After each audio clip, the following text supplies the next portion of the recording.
Thanks, and we're excited to be here with you today to share some of our research findings on the future of work.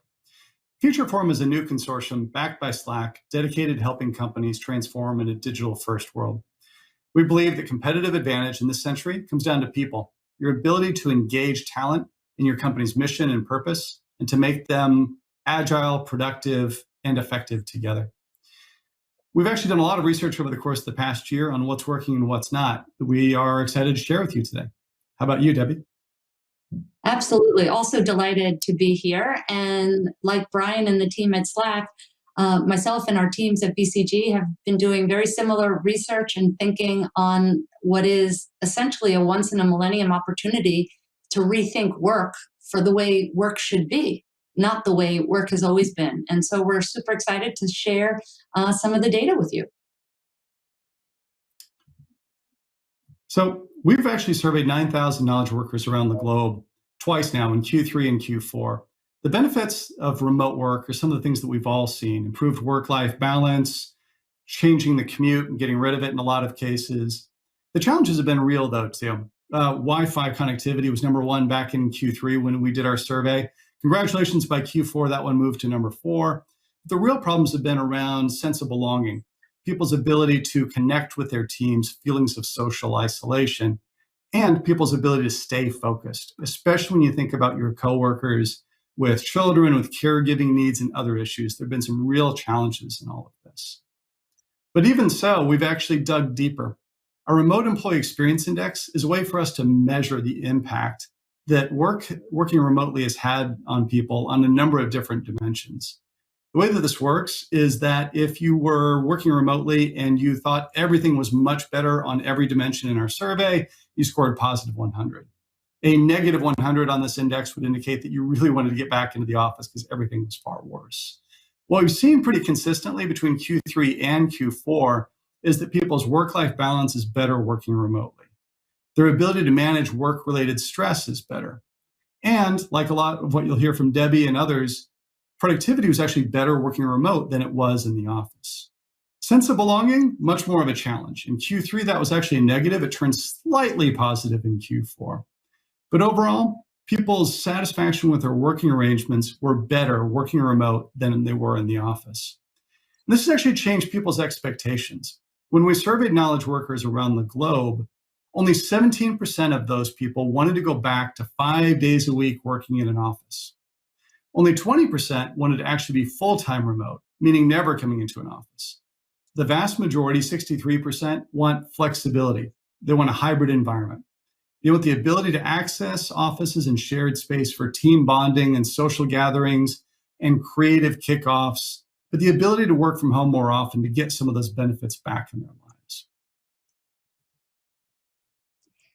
And we have very similar data from a similar research we did that shows while most of us want hybrid, we think, when you look at what people want in the future, they're expecting their employers to let them down. And what we mean by that on this chart is, the blue is what each segment, whether they've been, fully co-located, fully remote, or hybrid, what the ideal level of remote should be, based on their desires. But then when we ask them what they expect their employers to deliver, the expectations don't meet the ideal, right? And so look at that third row there, the hybrid workers, right? Many more would like to stay remote, but they're expecting their leaders and employers to let them down and actually just allow a smaller fraction. And what's interesting, and we don't have this on the page, but when you look at executives and managers, they actually want the same as their employees, very similar numbers. And so the importance here is to communicate and to let your teams know, what, we see value in this as well, right? We see the value that Brian just spoke to, and we want to help you, retain that value, and our expectations are, or our ideal is similar to your ideal. So that's the importance of communication. On the next page, you could also see that, not everyone wants the same thing, and it's not just about remote work. So here we asked employees on 2 dimensions, how much flex do you want when all this is over? And when all this is over, it meant the kids are back in school. You can socialize now with your friends. When all this is over, how much flex do you want? And both in where you work, the vertical axis, and then also when you work, the horizontal axis. And you'll see, not surprisingly, a bunch 29% want full flexibility in both when and where they work.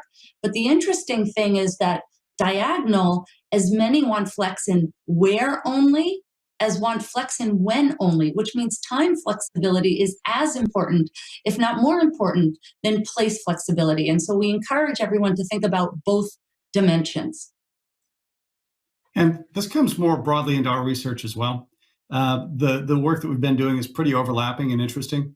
It's not only what people want, it's actually what they report in terms of benefits. So higher productivity and better work-life balance for flexibility in where you work.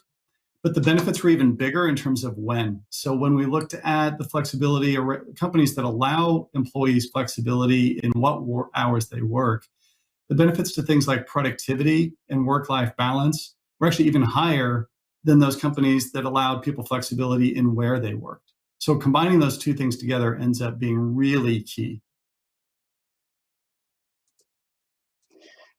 So how can we help our employees start to step into a hybrid or more flexible future in both these dimensions we were talking about? And it's about real intentional planning and effort in 3 areas. One is building muscle, learning and development, helping employees truly build new skills, right? How do you connect remotely? How do you coach remotely? How do you form culture remotely? Those are all muscles we need to build. The second, equally important, is around how do we create mutual trust? How do we move to work that's based on outcomes and not FaceTime and sitting at a desk? And then finally, getting the right technology in place. I don't know about you, Brian, but I have been digitally overwhelmed with my Slack channels, my text messaging, my emails, my WebEx or Zoom chats. It's, going at all, coming at me from all directions. And so aligning on what technologies we use for what to enable real smart work. And if you look at the next page, you can see some of the things that really drive productivity. On that first point of learning and development or muscle building, you could just see the left chart. We've broken out our survey respondents by those who are satisfied with their learning and development during COVID and those who are not satisfied.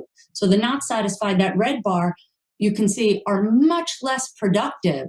In fact, 50% or 60% less productive than those on the right.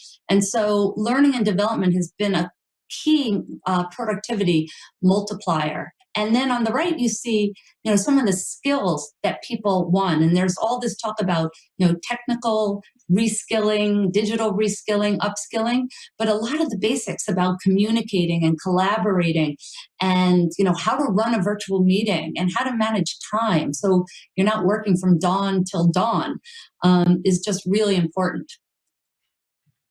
We see this more broadly too. Debbie, sorry, your point on trust. Yeah, just one more on trust here. Like, this environment of trust is so incredibly important. And we had a bunch of questions about trust in our research. And then when you correlate it to productivity, you see the importance. So the first was, do you trust your employers, right? Those who trust their employers are 20% more productive. Do you say, my employer trusts me? If you believe your employer trusts you, again, 20% more productive. And then finally, the biggest lift, 50% comes, do I trust my colleagues to complete work, right? While they're remote, right? If I trust my colleagues to do their work, 50% increase in productivity. So again, just a little more detail on the trust aspect. Brian, back to you. Last thing from a data perspective has been, what's the value of innovation? So as we ask people at different companies, does your company innovate? Are you an early adopter of new tools, new technologies, but also rethinking how work gets done? Those are the people that are dramatically outperforming. People who are laggards, but even those in the early majority, are actually struggling more with issues like sense of belonging than people at companies that are actually willing to step back, rethink and reinvent processes, and invest the time and attention it takes to actually get it right in terms of tooling, but also how you connect people together digitally when they're distributed. So we've come a long way over the course of the past year. We think there's a lot of different ways to learn what types of flexibility work for you and for your team. We think it's increasingly important to think about learning and development as a core aspect of how we rethink work. It's incumbent on all of us to build trust of our employees in us and vice versa. It's a two-way street, and to enable our teams with modern tools and technology. We're actually working on this together because we believe that actually by talking about this across a wide variety of companies, by bringing people together, we'll find a better way to build hybrid solutions, and we'll find a better way for us to all learn what's going to work for employees to make companies more successful going forward. Thanks much for joining us.